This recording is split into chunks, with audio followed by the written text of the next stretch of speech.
Bom dia, turma do primeiro ano. Essa é a aula do dia 28 de abril, aula de filosofia. Vamos dar continuidade aí ao que nós já trabalhamos. A gente falou das últimas aulas de Sócrates. E agora nós vamos entrar em Platão. Tô com a garganta um pouco ruim, então não vou demorar muito também na aula, né? Porque as últimas aulas eu tenho falado bastante. Tentar fazer uma aula mais interativa, tal, para a gente conhecer umas coisas. E também falar de Platão, que é essa personalidade tão importante na filosofia. Sobre o formulário da aula passada, não tiveram dúvidas, tiveram só alguns comentários falando que dá sobre a aula, que está entendendo, tal, mas não teve dúvidas. Então, eu presumo que vocês estão acompanhando bem. Eu também estou indo bem devagar, né? Você vê, a gente está falando de Sócrates já há um tempo. Agora a gente vai começar a entrar um dos filósofos mais influentes até os dias de hoje, até hoje, né? Tanto que existe uma brincadeira dos filósofos que é toda a filosofia do mundo, ela é, no caso ocidental, ela é dividida entre Platão e Aristóteles, que a gente vai ver também. No final das contas, tudo se resume a isso.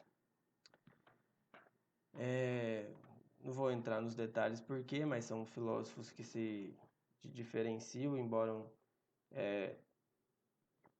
o Aristóteles tenha sido discípulo, né, de Platão de Sócrates, então eles vêm da mesma escola, mas pensam coisas relativamente diferentes, enquanto Platão é mais do mundo ideal, o Aristóteles começa a pensar mais questões que depois derivam da fenomenologia, pensa mais no mundo físico, as coisas, as verdades que estão no mundo, né, não necessariamente do que está no mundo das ideias. A gente vai ver isso rapidinho. Beleza? Então, vamos começar a aula. Qualquer dúvida, vocês deixam lá no formulário.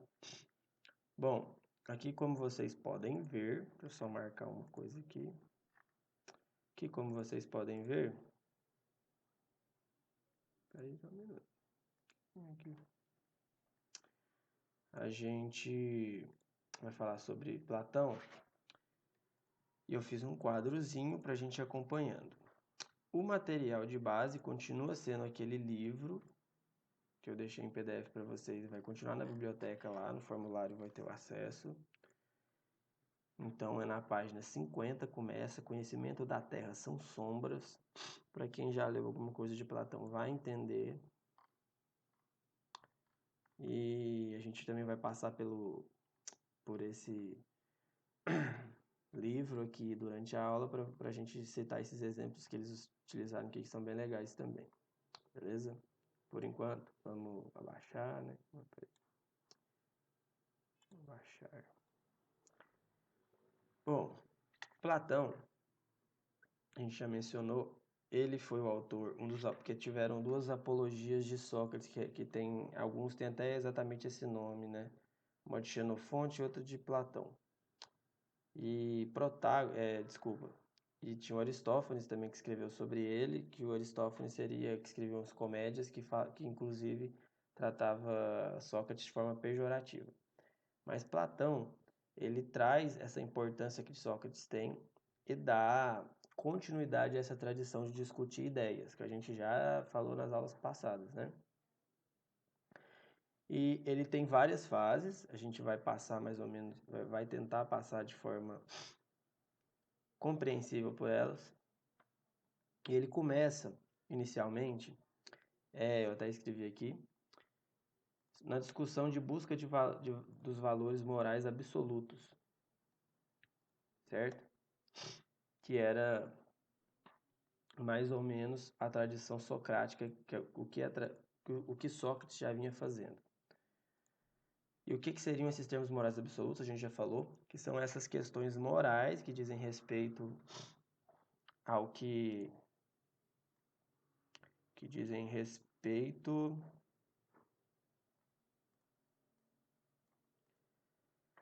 as questões morais que dizem respeito a as regras nossas, as normativas, né, a forma como a gente deve se comportar e que são valores universais. Isso era diferente, a gente chegou a comentar rapidamente na aula, do que um outro filósofo defendia, o Protágoras, que eram questões relativas. A gente falou isso na aula retrasada. Ou seja, bom e mal é relativo. Ele não é dado, não é um dado objetivo, não é uma coisa que a gente sabe por antecedência. Mas como a gente vai ver, para Platão existiu o que ele chamava de, por isso que sumiu, apaguei, ó. Chamava de ideias inatas. O que é inato? É aquilo que está que existe, né? Por essência, aquilo que já vem com você, né? Então, quando uma coisa é inata, é uma coisa que te precede, ela é inata. Ela nasce com você. Ela não é criada, ela não aparece, ela é inata. Então, ele começa a discutir essas questões, no próprio Apologia de Sócrates ele já discutia isso. E para ele, o imutável, né, que são essas questões, por exemplo, moral absoluto, ele está tanto na natureza, como também ele está nas questões morais. Certo? Você tem tá brincando comigo. Por algum motivo. Então, é só para vocês entenderem por quê. Porque, assim como outros filósofos, o próprio Protágoras, existem questões que são na natureza, que são de ordem imutável, depois isso muda, né? Lembrando que o que a gente entende hoje como teoria do darwinismo, né? Que é a teoria da evolução, é uma coisa super recente em relação aos gregos. Então a discussão aqui estava em outro nível, né? Não era exatamente essa mesma coisa. Agora estou chateado com isso aqui que ele não está funcionando.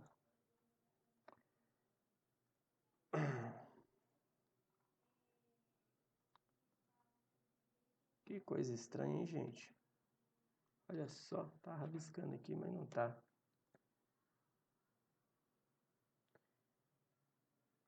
Que doido, né? Olha só.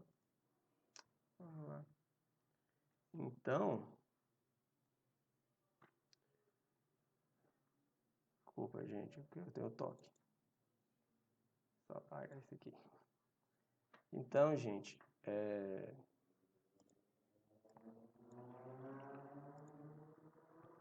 o que a gente tem que entender então por imutável? É aquilo que, obviamente, não muda, mas do ponto de vista da ideia, é que já existe antes da gente. Isso é muito importante. Eu peço que vocês prestem atenção, eu vou até falar de forma mais devagar, para a ideia que Platão desenvolve, que não é especificamente dele, mas que vai ser muito importante, inclusive, para formação posterior, né, posteriormente, das religiões, por exemplo. Os filósofos do cristianismo, os principais, São Tomás de Aquino, Santo Agostinho, eles tiveram uma influência de Platão muito grande. Então, a nossa ideia, para vocês terem uma ideia, a nossa ideia de alma, ideia de céu, elas são muito, devem muito às ideias de Platão. Então, essa questão da imutabilidade das coisas, das ideias, que é uma coisa que também tem no cristianismo, vem desse momento aqui, tá? Então, prestem bastante atenção para que a gente vai tentar associar uma coisa da outra. E o que significa isso então? Platão, já partindo para essas ideias dele, para ele o conhecimento de fato, né, das coisas, ou seja, dessa verdade, como eu estou falando para vocês, que a verdade existe, ela é inata. A gente, inclusive, sabe dessa verdade através da alma. Só que o nosso corpo, né, ele esquece dessa alma, dessas ideias que são preconcebidas. Então a gente só consegue atingir o conhecimento através da razão. É através da razão que a gente vai conseguir alcançar o conhecimento de fato. Os sentidos, eles nos ajudam, mas no mundo real não reside a verdade. A gente vai entender isso. É daí que surge, por exemplo, na filosofia, a noção de ideal. Então, quando a gente fala assim, ó, tal coisa é assim, mas seria ideal se ela fosse de tal forma. Isso é uma ideia, para vocês terem noção, uma ideia platônica. Por isso que quando a gente falou na sala de aula, em determinado momento que eu não lembro, a gente falou sobre amor platônico, o amor platônico é o amor ideal. Ou seja, não é exatamente aquele amor que você não... Por exemplo, você tem um amor platônico por tal pessoa. Significa que ela é a pessoa da sua vida, é o grande amor. Não, é o amor ideal. Pode ser que você até tenha relação com a pessoa, e esse amor que vocês vão ter na vida real, ele não é o amor ideal. Por quê? Porque vocês vão ter questões pessoais, vocês vão ter brigas, tal, tal, tal. O amor ideal é aquele que está na sua cabeça. É o que está no mundo das ideias. Então, o que que o Platão defendia? O que que ele pensava? O que que ele formulou, né? Que o mundo, ele... As coisas do mundo, elas são miméticas, né? Elas existem por imitação. Imitação do quê? Do mundo ideal, que são coisas que existem na nossa razão, na nossa alma, que a gente sabe na nossa alma. O trabalho do conhecimento do filósofo é redescobrir essas coisas, que são, como eu já falei para vocês, inatas. E esse mundo das ideias é onde estão as ideias perfeitas, é onde está o que então seria a verdade. Como assim? Aí no livro aqui tem uma ilustração bem legal, mas serve para qualquer coisa. Por exemplo, tem um cavalo aqui, vamos abrir. Tem um cavalo, certo? O cavalo é assim, certo? Todo mundo já viu um cavalo. Mas a forma ideal de um cavalo, ela está no mundo que não é imaginário, é o mundo das ideias. O cavalo ideal não existe. Então, quando a gente fala assim, um cavalo, todo mundo aí está pensando num cavalo, certo? Segundo Platão. E o seu cavalo que você está pensando, ele é perfeito, né? Por que que ele acha? De onde que vem esse cavalo perfeito seu? Da sua alma. Você sabe o que é um cavalo perfeito. Só que quando você vê um cavalo real, ele é diferente, ele tem, sei lá, não tem um rabo que você imaginou, ele vai ter coisas imperfeitas. Por quê? Porque o mundo real é imperfeito. Por mais que uma coisa se aproxime da perfeição, ela não é a ideia, ela não é o que está no mundo ideal. Então, isso aqui a gente está falando o que, gente? De mundo físico, certo? A gente está falando isso aqui, ó. Mas vale também para as ideias. Então, o bem, a gente tem noções sobre ele, segundo Platão. Mas o bem, ele só é alcançado, ele está no mundo ideal e só é alcançado através da razão, do conhecimento, da reflexão, na medida em que a gente lida com essas questões. Isso também é chamado na filosofia platônica de teoria das formas. Inclusive é disso que surge, que vocês já devem ter ouvido falar, da alegoria da caverna de Platão, certo? Que a gente vai também falar sobre isso. Eu vou inclusive dar indicações de filmes para vocês, mas é super simples.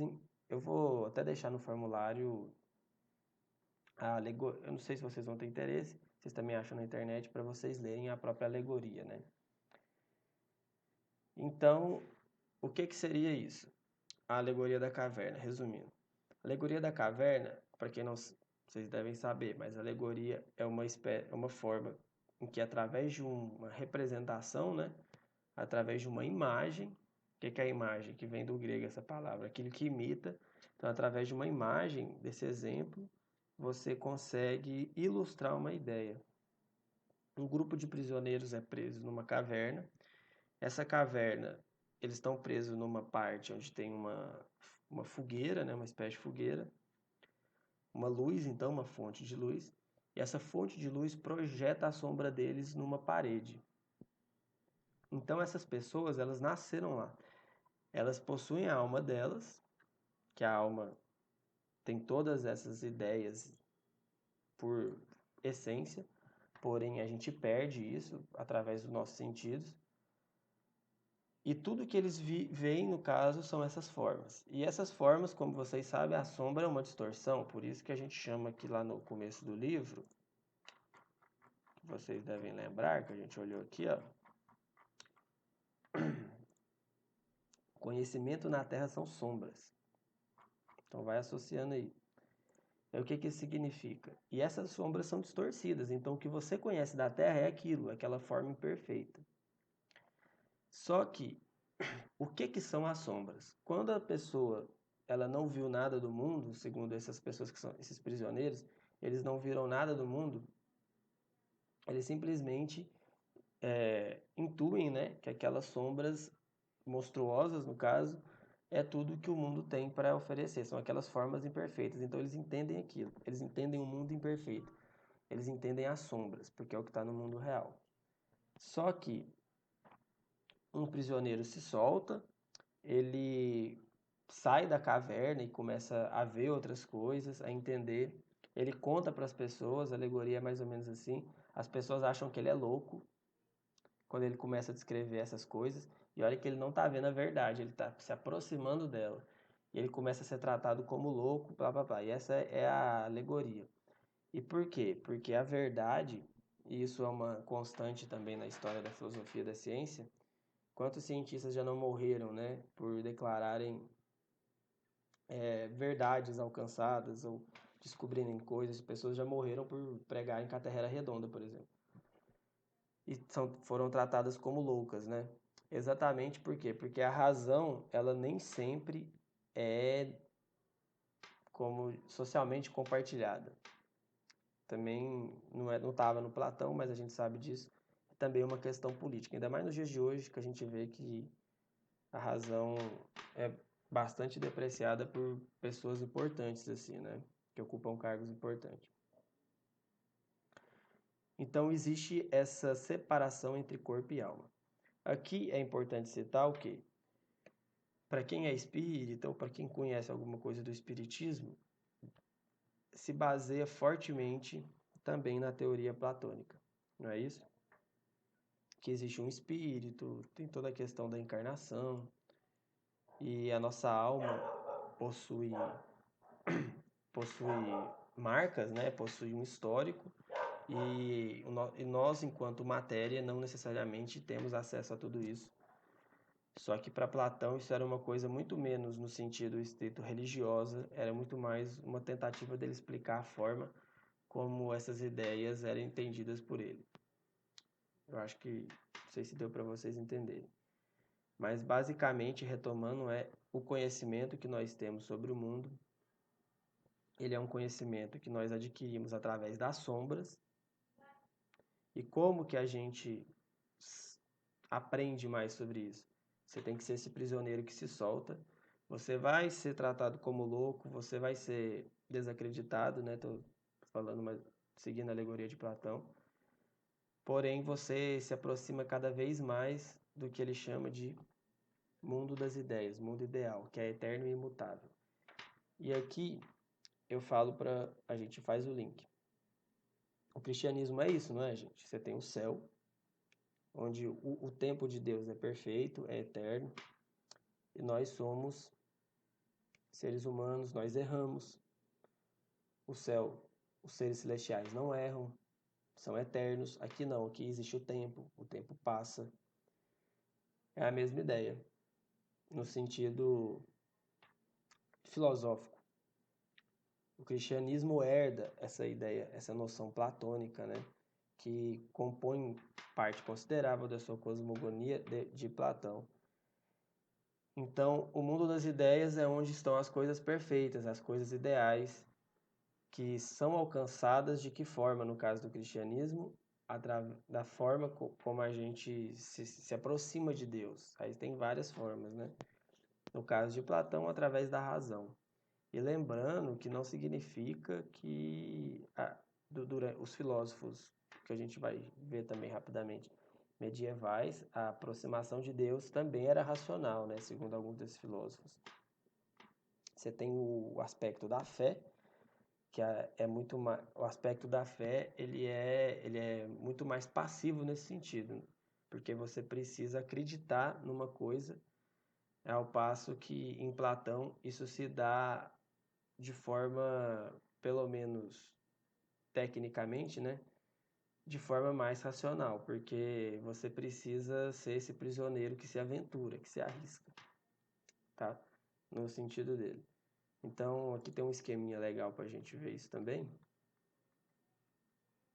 Para a gente resumir, isso aqui é só uma parte de Platão que a gente está vendo. A A gente não vai aprofundar muito porque não dá tempo, né? Vocês sabem. O mundo, aqui tem um esqueminha para a gente entender mais ou menos essa aula, que é o mundo real é o mundo das ideias. E ó, vocês estão conseguindo ler? Eu vou fazer assim, ó. Deixa eu ver se ficou melhor. Fica, ó. O mundo real é o mundo das ideias, que contém as formas ideais de tudo. Isso aqui tá faltando alguma coisa, porque o mundo real é o mundo das ideias.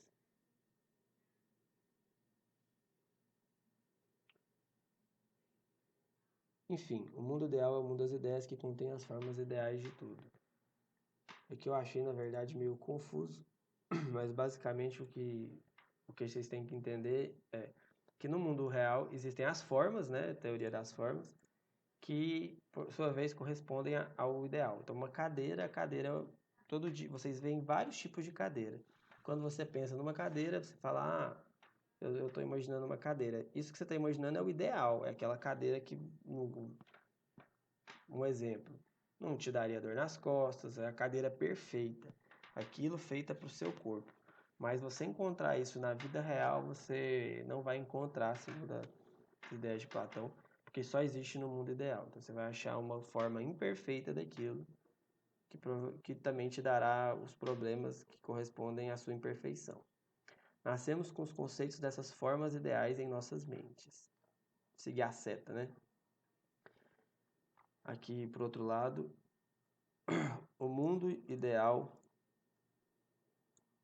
vocês veem, né? O mundo ilusório em que vivemos, o mundo dos sentidos, contém cópias imperfeitas das formas ideais. Basicamente o que a gente falou. Reconhecemos as coisas no mundo como cães, porque reconhecemos que são cópias imperfeitas dos conceitos em nossas mentes.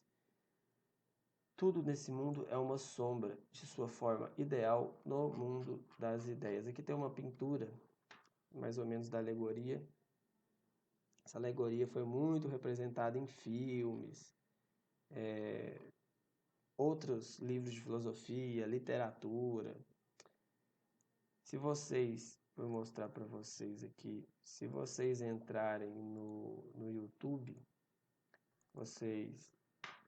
eu nem tinha olhado isso,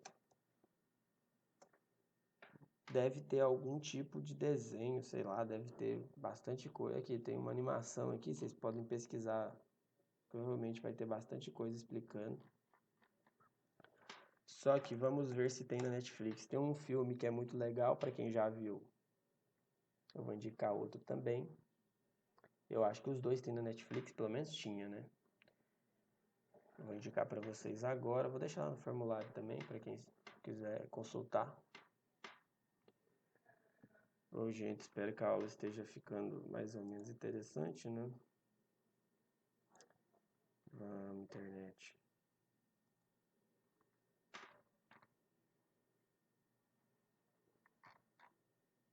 Internet, que dia tá acontecendo?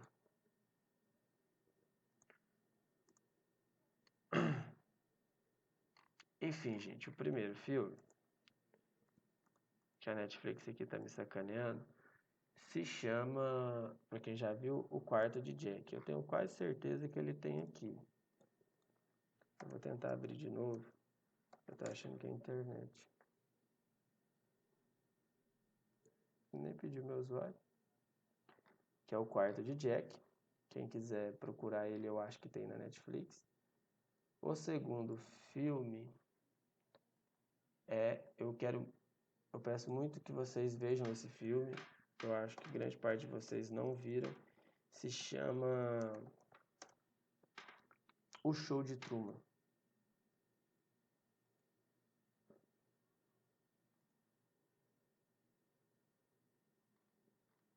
Se chama O Show de Truman. Fechar. E esses filmes, eles possuem relação direta com o que a gente está falando. Eu vou pedir que vocês assistam ele, porque em um momento eu vou pedir uma atividade relacionada com isso. Então, por favor, quem já puder assistir agora, não vai ser nada muito difícil, então assistam tranquilamente, são filmes divertidos. Não tem nada de difícil de entender neles, inclusive Quarto de Jack. Talvez vocês não estejam lembrando aí, mas é um filme bastante famoso, ganhou o Oscar, não sei de quê. É minha internet mesmo, mudei de navegador aqui. Depois eu reinicio ali. Então, gente, é isso. Foram 25 minutos, a gente vai mais devagar, né, para vocês não ficarem tão sobrecarregados. Quem tiver dúvida, utilizem os formulários. Tem um campo lá específico para dúvida. Lá vocês também podem deixar sugestões de alguma coisa que vocês assistiram, acharam legal no YouTube, na internet, alguma coisa. Vocês podem utilizar esses canais. E também qualquer sugestão da aula que vocês não estejam gostando, também podem deixar lá. Vou tentar a última vez aqui. E aí a gente se vê na próxima aula. Só não se esqueçam de que vocês devem responder até o próximo sábado, para dar tempo de eu analisar tudo, né? Tudo que vocês estão respondendo e deixando como dúvida e preparar a aula seguinte, tá bom? Sei lá, acabou o sábado, começou lá dia 29, sei lá, o domingo, o formulário já bloqueia automaticamente. Se alguém tiver por algum problema de doença ou teve que viajar com a família e precisar refazer, ou então acessar o formulário, é só falar comigo, tá bom? Não tem problema. Então, pessoal, é isso. Não deu certo aqui, minha internet está com problema. Muito obrigado, até a próxima aula. Um abraço e se cuidem.